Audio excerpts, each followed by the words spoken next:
Un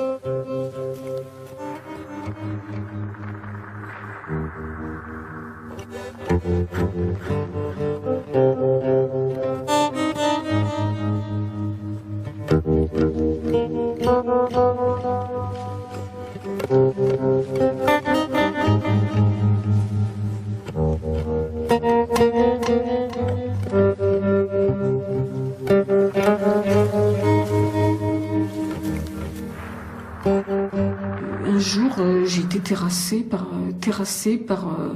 une force qui m'a abattue.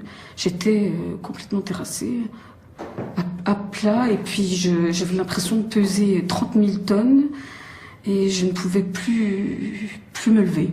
Je ne pouvais plus du tout me lever de mon lit. Mais par contre, il se passait plein de choses dans ma tête, dans mon corps. Il y avait une force qui me terrassait, quoi. J'étais terrassée, j'étais à bas, par terre. Voilà.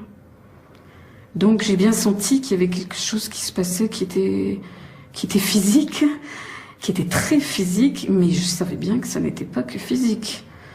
Mais je me suis dit, pour qu'il y ait une telle force physique qui me fasse peser 30 000 tonnes, quand même, je me suis dit, il y a quelque chose qu'il faut absolument que... C'était un peu lève-toi et marche, hein. Lève-toi, va trouver... je croyais déjà à la psychanalyse, donc je suis partie voir un psychanalyste. Mais le premier psychanalyste que j'ai trouvé, il était horrible, hein. Donc pour me lever, ça a été très difficile. Je me suis levée, j'ai réussi à me lever, j'ai réussi à me maquiller, j'ai réussi à y aller. Et puis je suis tombée sur un psychanalyste horrible qui incarnait tout ce que je déteste. J'y suis allé. D'abord, l'idée, c'était de me dire, il faut que je fasse le deuil de mon père. Bon, je crois que ça a été ça. Et donc, j'ai pris les pages jaunes, j'ai appelé, je voulais une femme. Pour moi, c'était une évidence. Et puis un premier rendez-vous, et puis voilà. Et je pense que toute cette première analyse ou thérapie très poussée, pour cette première tranche qui a duré 2 ans, 3 ans avec des coupures, j'ai payé pour voir, comme au poker.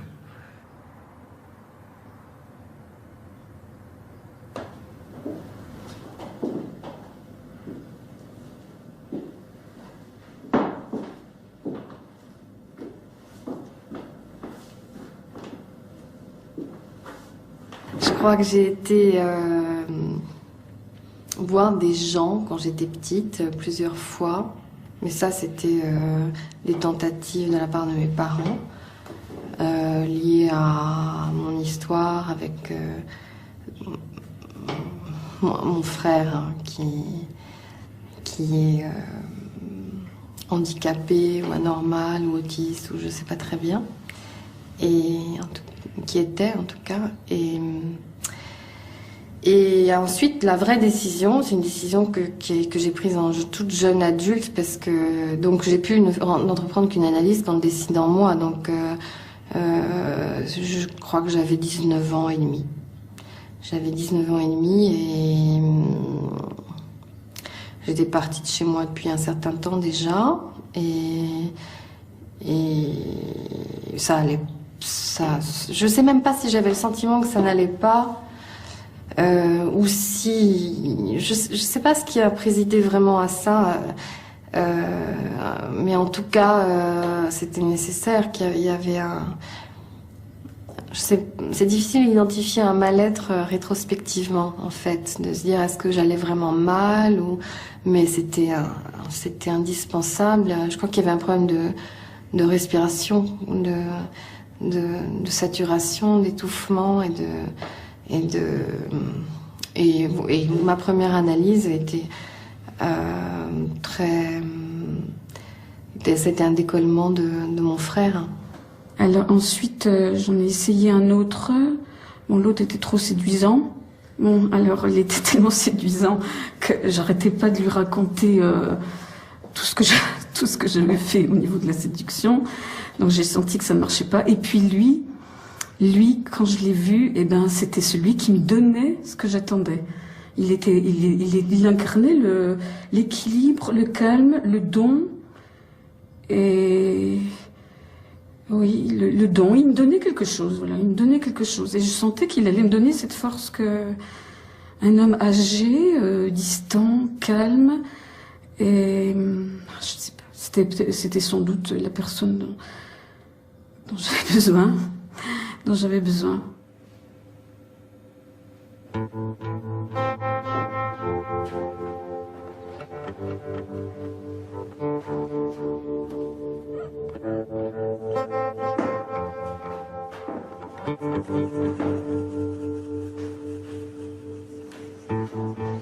J'arrive là-bas, je sonne à l'interphone, je dis toujours la même chose, mademoiselle plus mon nom de famille, il me dit toujours oui. Et je monte les 6 étages dans l'ascenseur et j'arrive, j'ouvre la porte toute seule, j'entre dans la salle d'attente et j'attends toujours. Je passe jamais tout de suite. J'attends des fois un quart d'heure, des fois une demi-heure, des fois 1 heure. Le temps encore de faire un peu monter l'angoisse, ce qui n'est pas toujours très agréable. Et puis à un moment donné, le psy entre dans la salle d'attente, me regarde pour me signifier que c'est à mon tour et puis je rentre dans la pièce. Dans la pièce, je m'assois puisque je ne suis pas encore ou pas, je serai peut-être jamais allongée, donc je suis assise et il est à ma droite. Il n'est pas en face de moi, il est à ma droite, assis également. Il me regarde et invariablement me dit oui. Et je commence à parler de ce qui vient ou de ce dont j'ai quand même un peu réfléchi avant. Ça dépend des fois. Si je n'avais plus, si je n'avais plus qu'une heure à vivre, 1 heure et pas plus, je voudrais la vivre. Des symptômes qui sont pas normaux à ma vie commune, à ma vie que je vivais avant. Dans un lit d'amour. Horrible que des symptômes. D'un seul coup, je m'arrêtais en hypnose devant une nana. Dans la rue, je la regardais comme ça, et je m'apercevais que j'étais comme ça, et j'essayais d'être normal, et de être une nana ou ouais, souvent les enfants. C'était très souvent les enfants, moi. Les grandes personnes, j'étais un peu normal avec les grandes personnes, un peu comme d'habitude, quoi. J'essayais de faire envie de vomir tout le temps. Vomir, que je vomissais, je pissais dans mon froc. Moi, c'était comme ça, d'un seul coup, une crise, je tombais dans les pommes, des crises d'hystérie totale. Je tremblais. Quand on dit que l'hystérie n'existe pas chez l'homme, bah, voilà, on peut dire qu'elle existait vraiment, parce que pour moi, c'était vraiment des crises hystériques, des grands fous.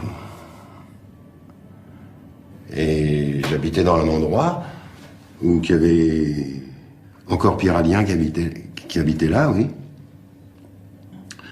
qui m'a dit tu devrais sûrement faire un travail analytique. Tu m'emmerdes avec tes conneries d'analyse, c'est bon pour les bourgeois. J'avais une idée assez bizarre sur la psychanalyse, quoi, parce que je voyais, c'est vrai que j'ai vu beaucoup de gens aller en psychanalyse, des enfants de riches, des enfants de pas la classe ouvrière, c'était pas ouvert pour la classe ouvrière, j'ai eu l'impression. Et d'ailleurs, ça l'est, je crois toujours pas. Le tabou de l'argent, qui est vrai d'ailleurs, que je pourrais en parler là, que si on paye pas, il n'y a pas de psychanalyse. Faut toujours payer, quelque part, faut payer. Mais les psys, je crois qu'ils prennent aussi, j'en suis persuadé, qu'ils prennent l'argent que... Ils vous imposent pas une somme, si vous n'avez pas un rond, vous êtes RMiste, ils ne vont pas vous prendre 300 balles. Ça, c'est pas vrai. C'est une fausse image de la psychanalyse. Ils vous prendront une somme que vous pouvez payer plus tard. Si vous avez de l'argent, vous payez. Mais il faut payer. Ça, c'est... Et ça, j'en suis sûr et persuadé, ça, qu'il faut payer, parce que si j'avais pas payé, moi, je me souviens que j'allais très mal. Je travaillais plus. Puisque je pouvais plus travailler.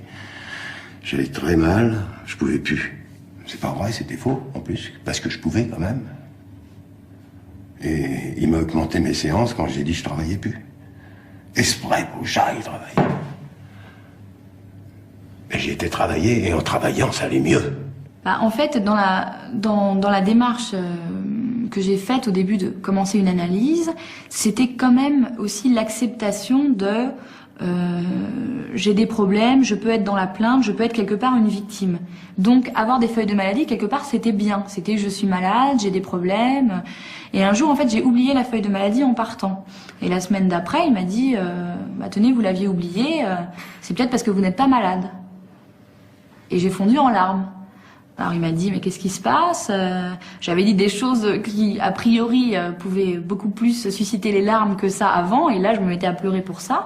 Il me dit mais pourquoi vous pleurez? Enfin, et j'ai pas trop réussi à dire. Enfin, je disais un peu j'ai l'impression que vous m'abandonnez, que vous me refusez quelque part. Il me dit mais pas du tout. Enfin, il y a d'autres manières de se rencontrer et de se parler que une relation de psychiatre à malade. Il y a aussi, il a pas dit d'analyste à analysant, mais c'est un peu ça qu'il voulait dire. J'étais complètement paumé.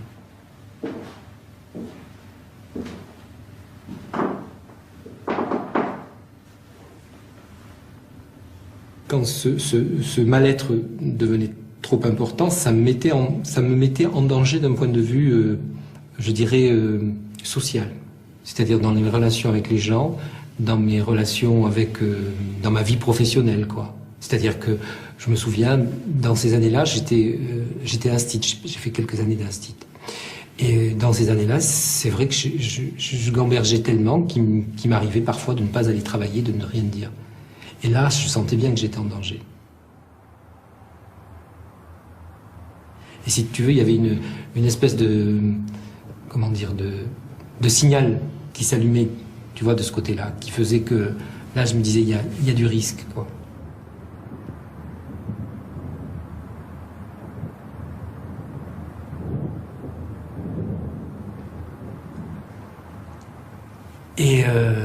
Et au bout de ça, bah, tout simplement, s'est posé le problème très clair et très simple de la sexualité, c'est-à-dire qui faisait, comme pour tout le monde, qui faisait symptôme dans mon histoire, quoi. Qu'est-ce que je fais du fait que j'ai en plus plutôt envie d'hommes que de femmes, et comment je me dépatouille avec ça, quoi. Et en gros, ça a été le règlement autour de ça. Comment j'assume ça, comment je peux, qu'est-ce qui peut m'aider à assumer cette affaire-là, cette histoire-là.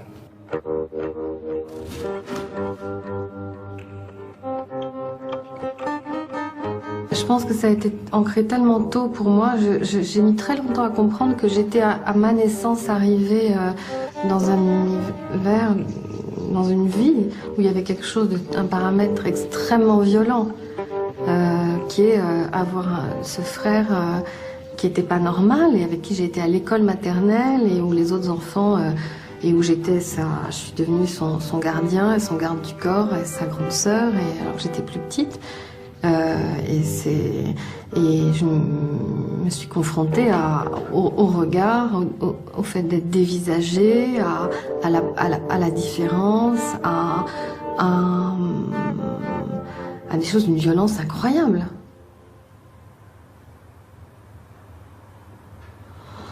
Je crois que j'ai été très vite allongée. Et puis là, je me suis mis à pleurer. Et alors, il y a une espèce de rivière qui s'est ouverte. Et j'ai pas le souvenir d'avoir pleuré petite parce que c'était pas c'était pas possible, quoi. Déjà, c'était pas, je pouvais pas. C'était même, je crois que je ne pensais même pas, quoi. S'il y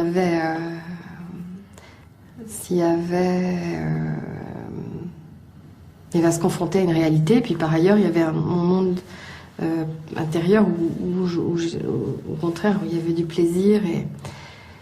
Et alors j'ai pleuré. Et à tel point que c'était un tel flot que je crois que c'était compliqué pour mon analyste, qu'elle s'est demandé si j'étais pas très déprimée. Je devais être très déprimée, mais comment faire la part entre une très grosse dépression puis un très grand besoin de pleurer et de pleurer sur une histoire qui avait quelque chose de très triste. Il m'a demandé juste une fois pourquoi vous allongez pas. J'ai dit parce que j'ai pas envie, c'est tout. Ça me fout les glandes. C'est tout, c'était ça. J'avais pas envie. Il me semblait que ça se passait mieux. Peut-être comme ça, je ne sais pas, moi. Mais il y a plein de gens qui se sont allongés, hein. Énormément. Moi, je pouvais pas, j'aurais pas pu, je tenais pas en place.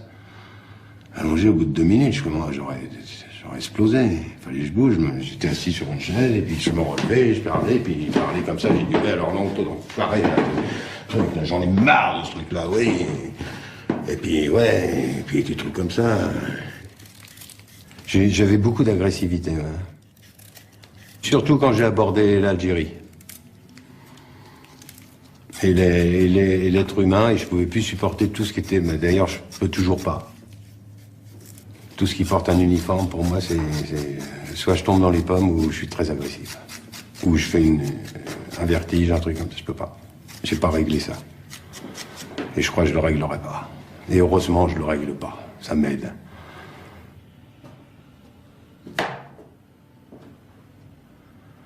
Cette guerre d'Algérie, la pourriture enfermée qui a moisi là-dedans, et comment je m'en suis sorti avec ça, c'est que j'arrivais pas au début de la première année au psy, la deuxième année, c'était beaucoup de mal à en parler. J'aurais voulu en parler, mais ça sortait pas. Il y avait pas de... C'était encore comme si que c'était... J'en jouissais encore de le garder. Parce que si je l'avais dit d'un trou de... C'est ça le travail aussi qui était génial, c'est que je l'avais dit d'un seul coup, j'aurais pu me suicider, parce que j'aurais tombé dans une culpabilité très forte. Donc le travail s'est fait par petits... lentement, quoi, comme ça. J'ai raté des séances parce que je ne voulais pas y aller.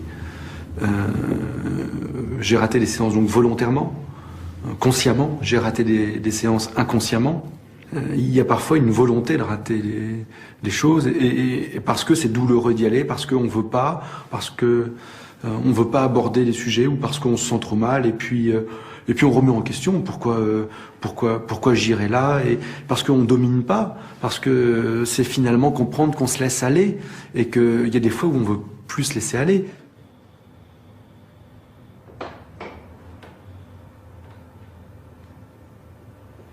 Et puis il y a eu beaucoup de rêves de vagues, c'est-à-dire je rêvais que les vagues, il y avait des vagues, des murs de vagues, des vagues monumentales, des colonnes de vagues qui arrivaient sur moi, qui allaient m'envahir, et c'était toutes les nuits.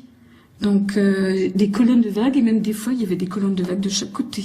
C'est-à-dire que j'avais juste une bande de sable, et les colonnes de vagues étaient de chaque côté, et elles allaient m'arriver dessus, donc je hurlais et je me réveillais en hurlant. Donc 5-6 fois de suite comme ça commence à fatiguer. Et puis aussi vers la fin, alors il y a eu les vagues, et puis il y a beaucoup de cadavres, beaucoup de cadavres. De cadavres au fil de l'eau, de cadavres la gueule ouverte, la gueule ouverte, une vraie gueule ouverte de mort, des cadavres dans l'eau, des cadavres qui flottent, des cadavres que je recherche, beaucoup de cadavres. Dans des zones, ça se passait souvent dans des zones, des no man's land, des endroits inhumains, des franges, des zones, des endroits délaissés, abandonnés, désaffectés, des endroits pas humain, ou à la frange de l'humain. Voilà. Et puis le pire vers la fin, ça a été quand l'inanimé devenait animé, c'est-à-dire que il y avait des objets inanimés qui prenaient vie. Et là, ça a été vraiment. Là, je lui ai dit, je n'en peux plus, j'en ai marre. Alors, c'est là qu'il m'a dit, ce ne sont que des rêves. Il avait l'air de dire que c'était un matériau abondant et que c'était pas grave. Et ça m'a vexée parce qu'une fois, il m'a fait sentir que ces rêves qui étaient très angoissants, qui étaient horribles, il m'a fait sentir qu'il fallait pas que j'en reste là-dedans. Il fallait que je me décroche et que j'en fasse pas presque un style, hein, je veux dire, presque une fierté.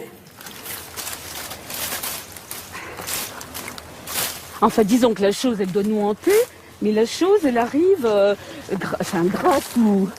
Et si. Les cauchemars où je rêvais de la chose, c'était la psychanalyse qui me travaillait et qui me la faisait arriver.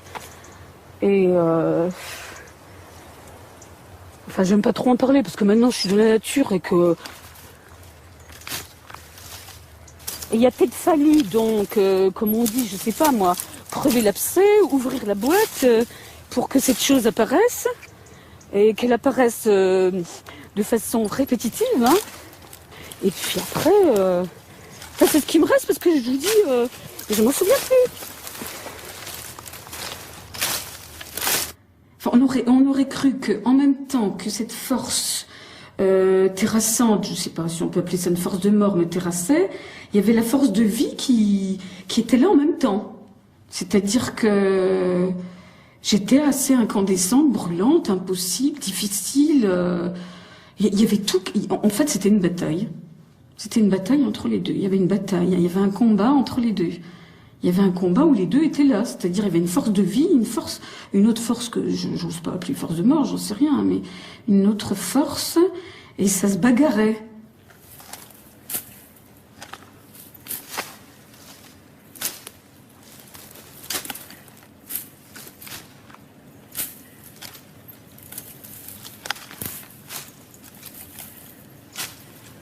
Jusqu'au moment des premières séances que j'ai eues, finalement, j'ai jamais âge dire toutes ces choses horribles. Donc j'ai entre guillemets, un passé avec 25, 26 ou je sais même plus quel âge j'ai commencé, 27 ans de choses non dites. Alors, donc finalement, il faut trouver des moyens pour pouvoir les dire ou les oublier. Donc ce que j'ai pu trouver comme moyen, je pense, c'était le refoulement, l'oubli, l'occultation, et d'éviter d'avoir le plus d'émotions à l'abord des autres. C'est-à-dire que c'est le fait de ne pas poser de questions, par exemple, aux autres, parce que si je pose une question à quelqu'un, si je pose une question à un ami, une amie, à ma mère, c'est que j'implique une réponse. Et cette réponse, je n'ai peut-être pas envie de l'entendre. J'ai peut-être pas envie de recevoir l'émotion d'une réponse.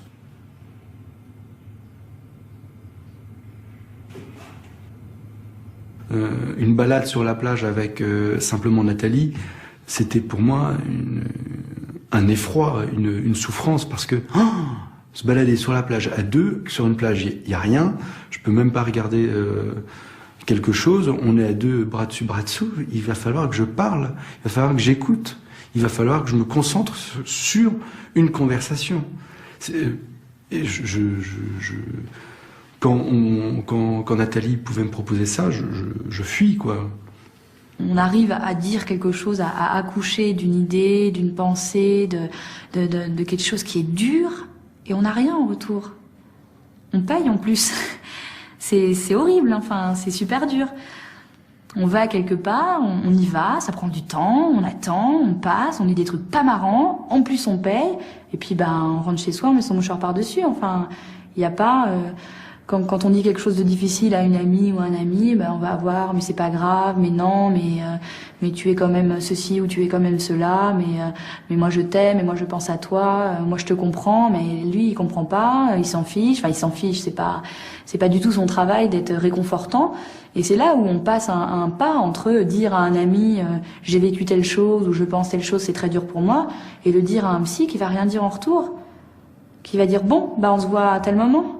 C'est horrible, c'est horrible.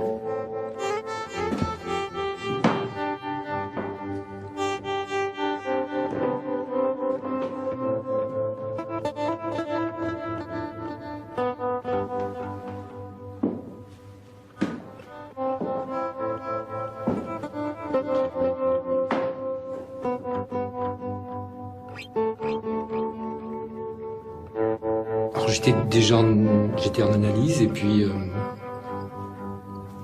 mon père qui ne m'avait jamais rien donné de matériel, on va dire. Mon père me donne sa voiture, une voiture en bon état, en parfait état, qu'il avait entretenu, etc. Bon. Et donc je prends sa voiture, elle devient ma voiture, et puis un beau jour, je pars sur une route de plage avec mon ami du moment, et puis j'ai un accident qui est totalement inexplicable, qui est tout d'un coup je tourne le volant comme il faut pas, et je fais plusieurs tonneaux, et voilà, et je casse sa voiture, mais je la casse bien, quoi. Et bon. Enfin, là encore, t'as une preuve qu'il y a quand même des choses qui se passent que tu maîtrises pas complètement, quoi, que tu peux pas maîtriser.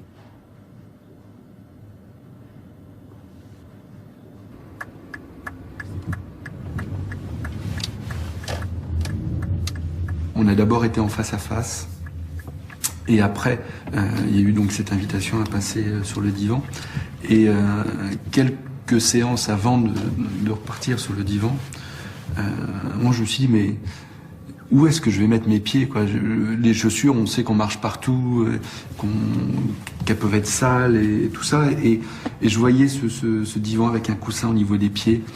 Je me suis dit, mais je vais lui dégueulasser son divan, et ça m'embêtait. J'en ai parlé en séance.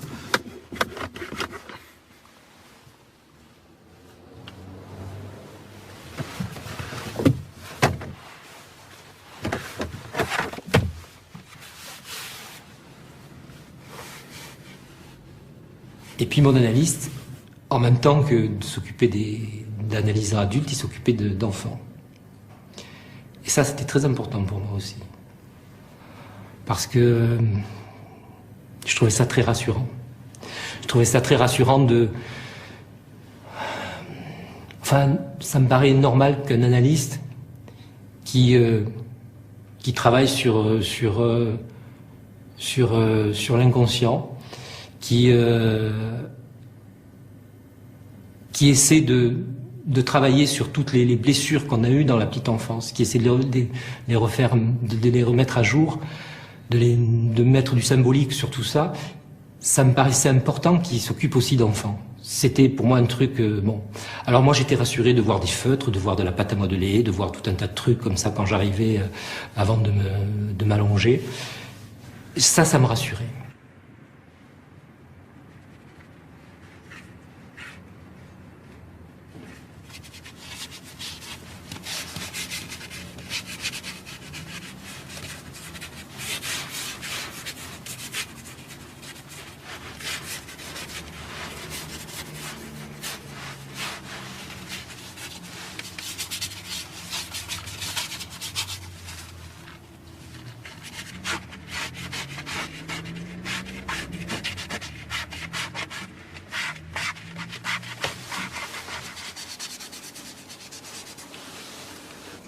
Ça fait 1 an que je suis avec cet analyste.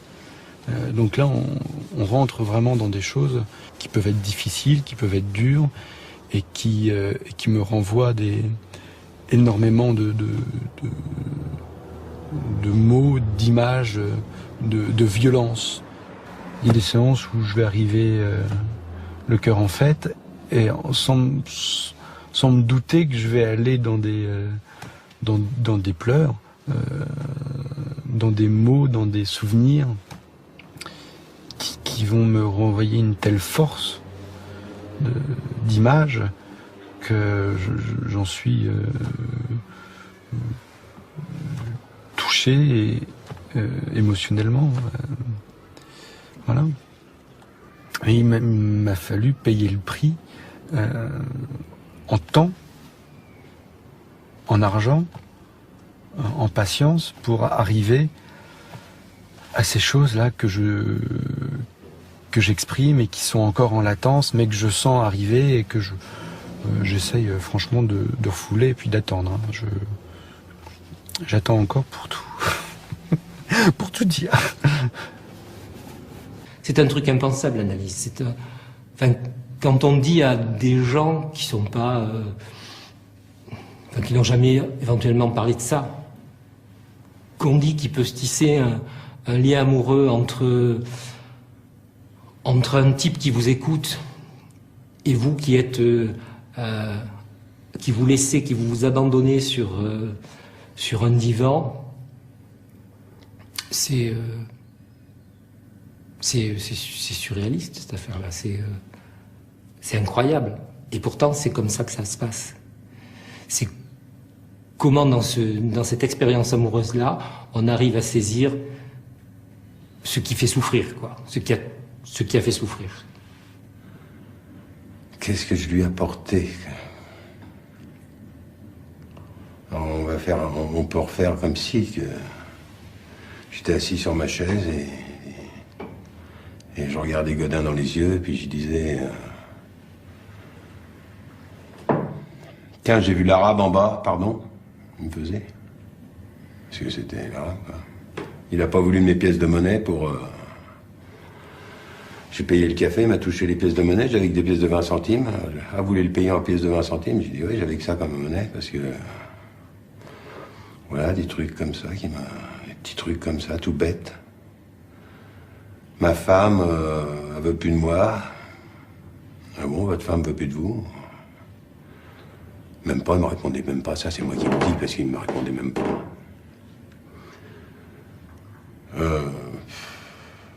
J'ai eu 2 ans sur la guerre d'Algérie.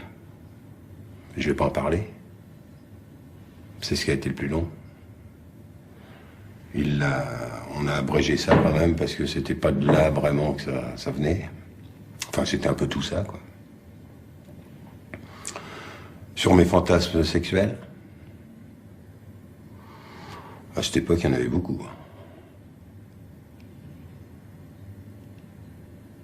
Sur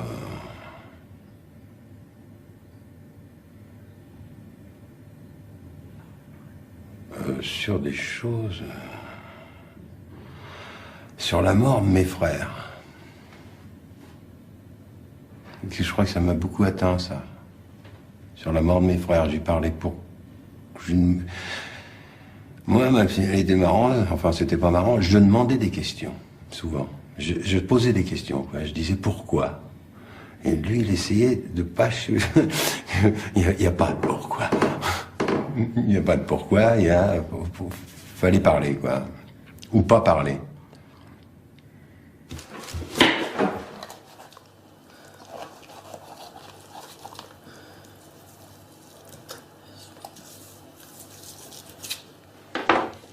Vous avez des obsessions, des images, des choses récurrentes. Vous avez comment dire, votre langage est à ces pôles, à ces constellations, ces réseaux, et vous partez de ça. Par exemple, une couleur ou un son ou un nom peut éveiller toute une constellation de mots. Et sinon, je pense que elle vient de très très loin, oui. Elle vient de très loin, la parole. De toute façon, la preuve que ça vient de très loin, c'est que dans les premières séances que je parlais, quand je parlais, il y avait un autre signe, c'est que mon nez faisait un petit bruit, un gémissement continu. Donc, elle faisait un gémissement continu de bébé, et j'étais gênée, je disais en riant, comment que ça se fait que mon nez fait un petit gémissement comme ça? D'abord, je m'entendais pas, et donc la parole réveillait quelque chose de profond que je ne maîtrisais pas. Moi, ça me gênait peut-être plus que lui, mais je veux dire, moi, je parlais, mais ça couvrait ce que je disais, donc je veux dire, mais c'était un petit gémissement d'enfant, un tout petit gémissement, et je me disais, bon, ben là, il gémit, c'est peut-être je sais pas si c'était un petit bébé en moi qui gémissait, je ne sais pas.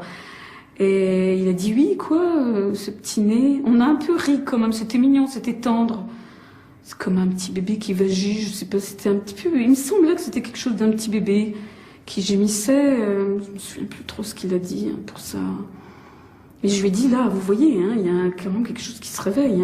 Je dis, j'en ai marre de ce petit nez, qu'est-ce qu'il a là à pleurer?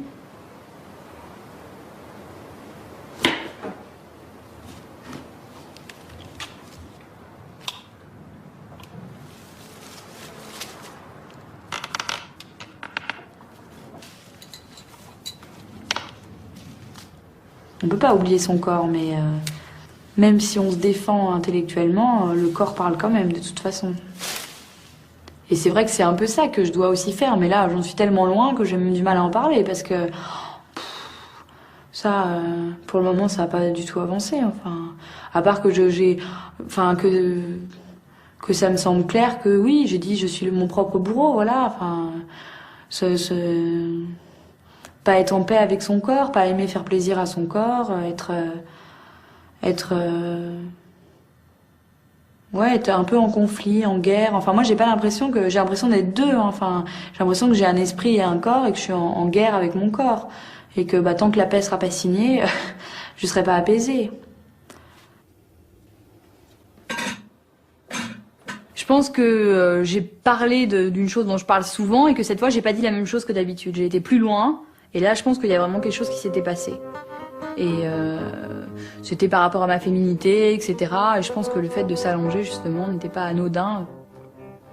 Enfin, je sais pas comment lui, il l'a décidé, mais je sais qu'on était debout, il a ouvert la porte, il m'a regardé, il a dit « La prochaine fois, si vous voulez, vous pourrez vous allonger ».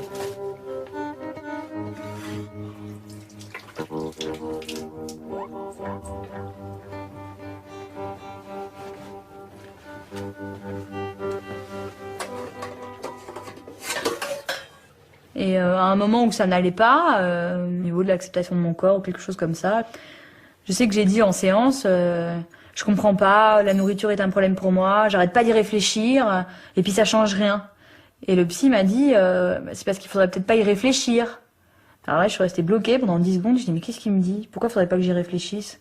Quand même pas en train de me faire un refus de réflexion? Bah si, évidemment, parce qu'il fallait pas y réfléchir, il fallait en parler. Et en fait, c'est ça, il faut en parler. Et là, c'était un pas, c'était accepter l'analyse, que tout doit passer par le prisme de cette parole. Ça sert à rien d'y réfléchir quelque part, enfin, parce que ça tourne en rond, et voilà, la nourriture, ça avance pas. Et il faut en parler. Et maintenant, je sais que dès qu'il dit le mot parler, c'est important. À chaque fois qu'il me dit, ah, ça, vous n'en avez pas souvent parlé, ou ah, vous m'en avez jamais parlé de ça. Parler, voilà, cette chose-là doit venir ici, dans l'analyse. Cette chose-là, vous n'en avez jamais parlé, ça, il faut que ça vienne. En fait, il faut que tout vienne dans l'analyse, il faut que tout passe, c'est comme un filtre, un tamis. Toute l'existence doit passer par ce tamis de la parole.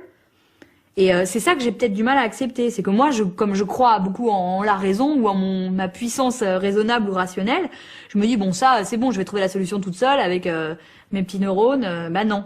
Il faut que ça passe par la parole, par ce moment où je me jette à l'eau, où je parle de la chose, où je sais pas ce que ça va donner.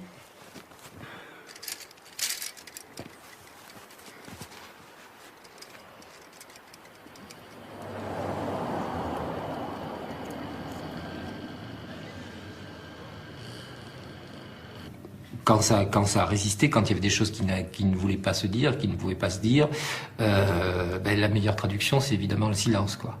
Et ça, j'en garde un souvenir quand même très douloureux, quoi. Parce que quand on reste 30 minutes, qu'on se couche sur le divan et puis que voilà, qu'on se tortille, qu'on se tortille parce que ça, c'est douloureux et on se lève avec une espèce de poids, d'anéantissement terrible, quoi. On a l'impression qu'on est une pauvre chose qui arrive pas à faire accéder les choses au niveau de la parole. Et ça, c'est douloureux, quoi. C'est douloureux. Et l'analyste derrière dont le seul mot finalement c'est de dire bon, et voilà, c'est fini. Et là on se dit on s'en veut parce qu'on se dit j'ai gaspillé quelque chose, quoi. Bon, alors ça fait de la matière évidemment pour la séance d'après en se disant et pourquoi j'ai pas parlé, et pourquoi ci, et pourquoi ça, mais il y a des moments où dire les choses c'est et c'est là qu'on se rend compte que de l'importance du verbe.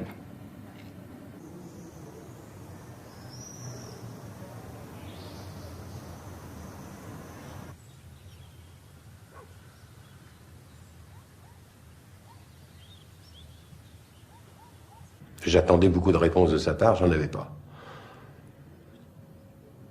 Et après, au bout de 3 ans, j'ai eu J'ai pas eu des réponses de sa part, mais ça m'a donné des réponses. Là, je dirais plutôt, ça s'est retourné, c'est son silence à lui, pas le mien. C'est son silence à lui, quand je parlais, et son espèce de silence qui était encore plus silencieux que le silence.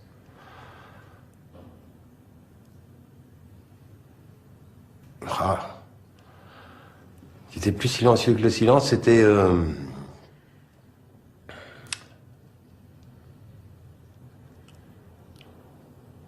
Je le sentais absent, moi.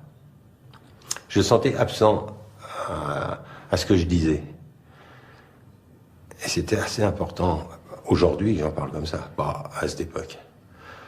Aujourd'hui, j'en parle que c'était absent, qu'il fasse bien. Je crois qu'il a bien fait son boulot parce qu'il faisait une fausse absence, quoi. Il faisait presque des voix. Mais il dormait pas. Aujourd'hui, je le sais. Avant, j'ai dit, putain, je paye pour quelqu'un qui dort. Ça me faisait drôle. La séance, c'est un espace hors du temps ordinaire, c'est-à-dire hors d'un temps qui est balisé. C'est un autre temps qui s'écoule à l'intérieur de la séance. Et votre parole prend toute la place. Et puis vous ne trichez pas avec la parole. Vous avez l'impression que vous avez rendez-vous. Là, j'avais l'impression que j'avais rendez-vous avec moi, comme à certains moments importants de la vie où on a rendez-vous avec soi. On sait qu'on va pas tricher et qu'on joue un peu un va-tout. Je sais pas comment vous dire. Où on joue le va-tout de sa vie.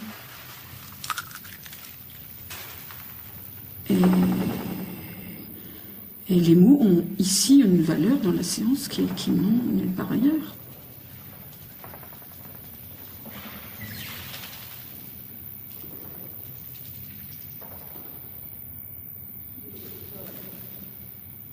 La parole m'a surpris surtout un jour où j'ai fait un lapsus.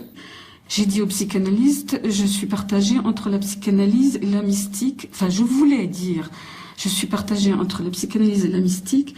Et j'ai dit, c'est-à-dire c'est pas moi qui ai dit, au moment où j'ai voulu dire la psychanalyse est mystique, j'ai dit, je suis partagée entre la psychanalyse et là, et à ce moment-là, il y a quelque chose, ça a parlé, il y a une voix en moi qui a dit, j'ai été étonnée moi-même de ce qui est sorti de ma voix, j'ai dit très fort, et la somme, j'ai fait comme ça, d'un ton très fort, j'ai dit la somme, et jamais j'aurais pensé dire ce mot-là, jamais.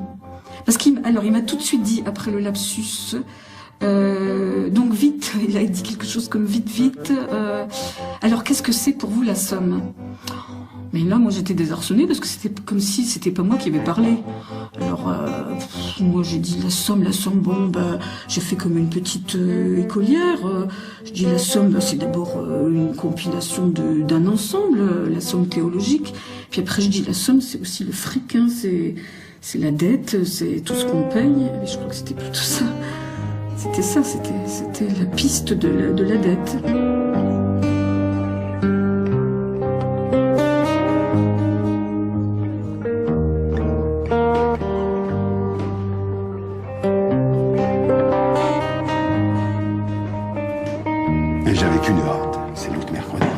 C'était l'autre mercredi, puis après c'était le lundi, le mercredi, le vendredi, c'était que ça, c'était comme une drogue, mais c'était une drogue pour aller mieux, c'était pas une drogue de médicaments, rien, il n'y avait rien, c'est une drogue de parole. Tous les rêves après qui se sont développés dans ma tête, des choses étonnantes, quoi. Aujourd'hui, on pourrait en parler, c'est assez marrant d'ailleurs. Ça fait tellement souffrir, mais c'est assez marrant, quoi. C'est bizarre comment on est construit, hein. On est fabriqué d'une manière étonnante. Que personne ne pourrait croire, on va dire aux gens des trucs tout bêtes. « Oh, t'as dit ça, ça veut rien dire. » Mon cul, tiens. La chose la plus banale qui soit, qu'on a dit, qui a une importance terrible dans l'inconscient. Pour que les gens, c'est pas pour rien qu'on parle. Le verbe, il est pas là pour rien.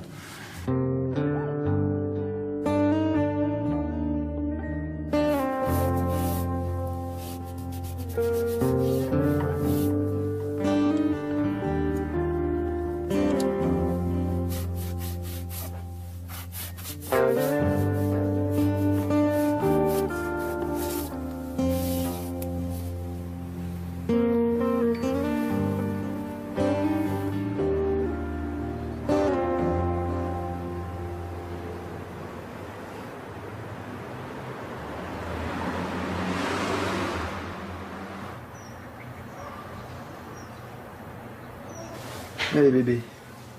Allez Rosalie, allez dans le bain, puis toi aussi tu vas y aller dans le bain, d'accord? Allez. Hop.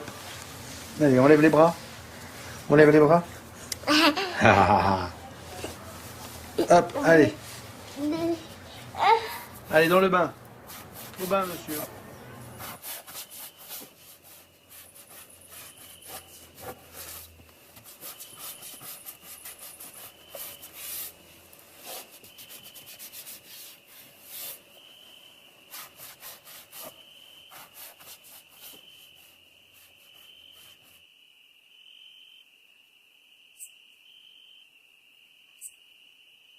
Je fais un rêve,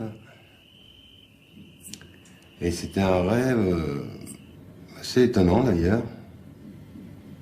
comme tous les rêves d'ailleurs, mais celui-ci, j'étais là, bien dans le rêve, là, en haut d'une colline, bien en haut, au haut, perché comme toujours sur les toits. Moi, c'est pas pour rien, je suis couvreur, je suis au-dessus de tout le monde. Voilà, ma vie, c'était un peu ça. Et à ma droite, il y avait un copain, à ma gauche, un autre copain que je peux pas définir vraiment. Et puis je regarde dans le rêve et c'était très beau, très doux, très comme dans un liquide. On était très bien dans ce rêve. Alors, c'était bon ce rêve parce que j'essayais de replonger. Je souffrais tellement à cette époque que quand je retombais dans ce rêve, mais j'y retombais pas. Hein, mais à peu près je l'abordais. Et dans le fond, je vois des femmes en train de planter du riz dans des rizières. Voilà, baissé. Puis j'étais là, puis je parle, tu vois, regarde-les planter du riz. Tout ça, puis le rêve s'en va. Je repars avec mes deux apôtres, je dirais ça comme ça. C'était l'enfant roi. Et ma mère s'appelle Valérie. Le bien-être que je ressentais jouissif dans ce rêve où j'étais dans une espèce d'osmose avec. Je l'ai raconté au psy. J'ai rien compris dans les trucs. Je dis c'est pas possible que ce soit ça, quoi. Que je mange pas de riz parce que ça. Le riz, Valérie, c'est manger ma mère. Je peux pas dire. Je suis pas là pour analyser. Je sais pas comment ça s'est passé. Je sais que 15 jours après, je pouvais manger du riz. Ça me faisait plus de. J'aimais le riz. Et j'avais plus ces fantasmes de voir les femmes âgées, par exemple, d'avoir envie de les trucider que j'avais avant. Hein, pas de les trucider, mais soit de les tuer ou de me jeter sur elles et de les embrasser ou pendant mes crises, pas avant ou alors c'était bien caché.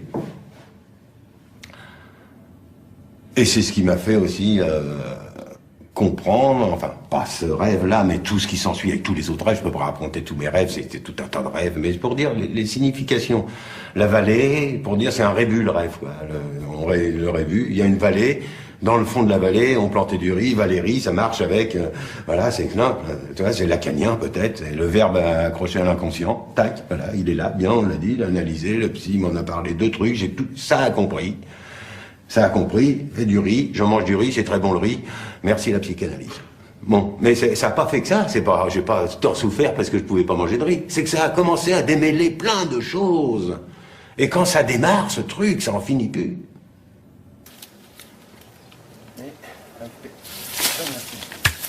Ça.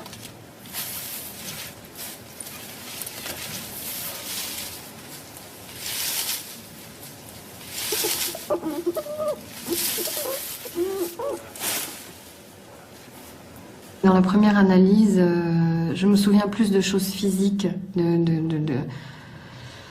d'une traversée physique, d'une naissance, vraiment, je crois, quelque chose comme vraiment une naissance. Maintenant, je crois, avec cette histoire de pleurs, de respiration, comme un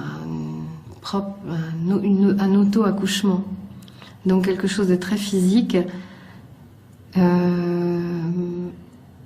Alors que dans le deuxième travail que j'ai fait, je pense que il y avait quelque chose de beaucoup plus mental et dans les mots, au contraire, une espèce d'élaboration dans les mots qui était formidable.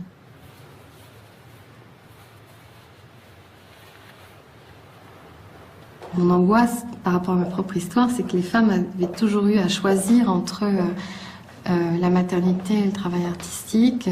Et voilà, donc il y avait de toute façon quelque chose à créer à ce niveau-là, à comprendre comment on pouvait avoir la latéralité de tout ça. Donc j'ai aussi réussi à comprendre que dans mon corps, il pouvait y avoir différents espaces qui coexistaient, qui ne s'annulaient pas les uns les autres.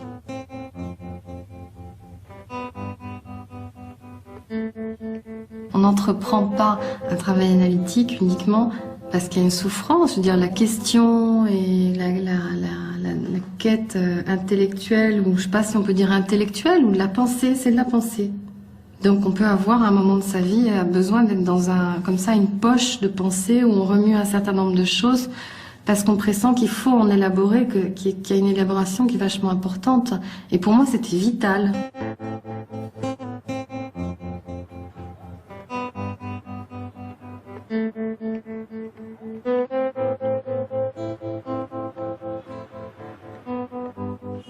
Il y a quelque chose de jubilatoire dans ce que peut apporter l'analyse comme liberté de penser et comme liberté par... C'est ça l'analyse, je crois. C'est pas se connaître mieux soi-même, c'est la liberté qu'on trouve par rapport à des paramètres et à des choses qui nous ont marqués, construits, etc. Je crois que c'est vraiment ça.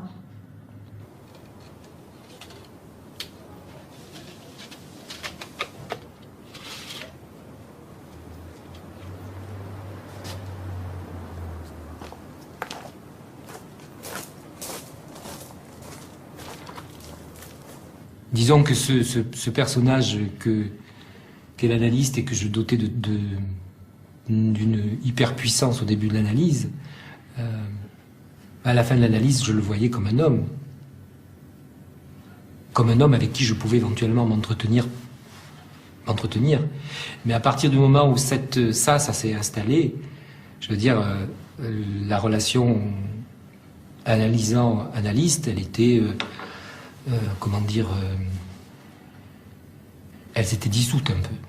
Hein, et c'est aussi ça qui procure l'ennui, évidemment, tu vois.